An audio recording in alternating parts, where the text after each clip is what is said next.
Good afternoon mga ka-farmers. Pakita ko sa inyo yung papaya, red lady papaya. Ang may-ari dito ay kumpare ko, si Paring Richards. Ito mga ka-farmers, ay ang papaya niya ay sobra na itong isang taon. Yung sa baba ay intercrop siya dito ng mga talong. Tingnan nyo mga ka-farmers, ito yung diskarte ni Paring Richard sa papaya niya. Mayroong intercrop nga talong dito sa puno. Yan.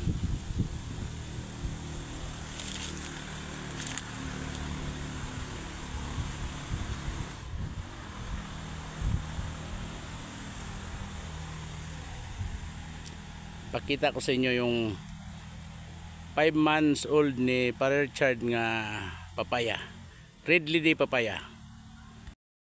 Ito mga ka-farmers, ang papaya ni Paring Richard na 5 months old. Bunga na, meron ng bunga. Ang intercropping dito ay sili, espada. Tingnan nyo mga ka-farmers, yan. Magandang ideya ito sa pagpa-farm. Mayroong mga, hindi lang isa yung mga produktuhan mo ay mayroong pang sili. Ano na? Yan. Tingnan nyo mga ka-farmers. Mas maganda pag mayroong kang diskarte sa pagpa-farm. Hindi lang isang produkto ang pwedeng pagkikitaan.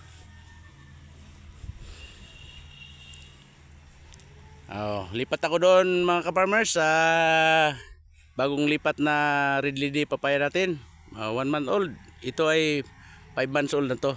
Nagsimula nang nagbunga. Mayroon ng malaking mga bunga. At ang iba ay pa kunti-kunti pa. Lipat ako sa 1 month old ha. Ito mga ka-farmers, yung bagong lipat dito nga bago tinanim. 1 month old. Naglagay na sila ng fertilizer.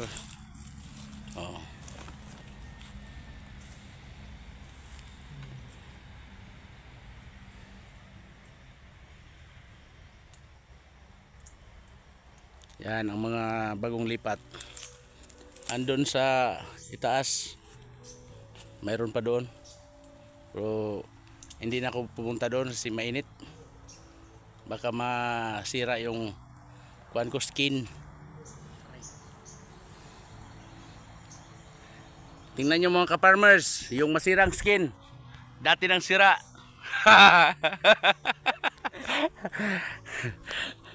Dati nang sira to ka-farmers.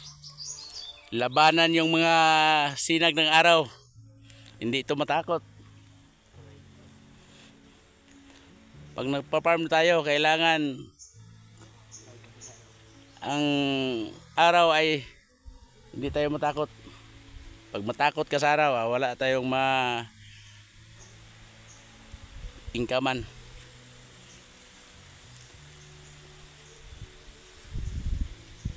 Ang intercropping niya dito mga ka-farmers sa bagong lipat niya na red lady papaya ay ito ang kapi. Paibang-ibang diskarte sa pare ko, bilib ako talaga sa kumpare ko. Tingnan nyo, kape ito mga ka-farmers. Yan. So iba ay parang nag-dumping up.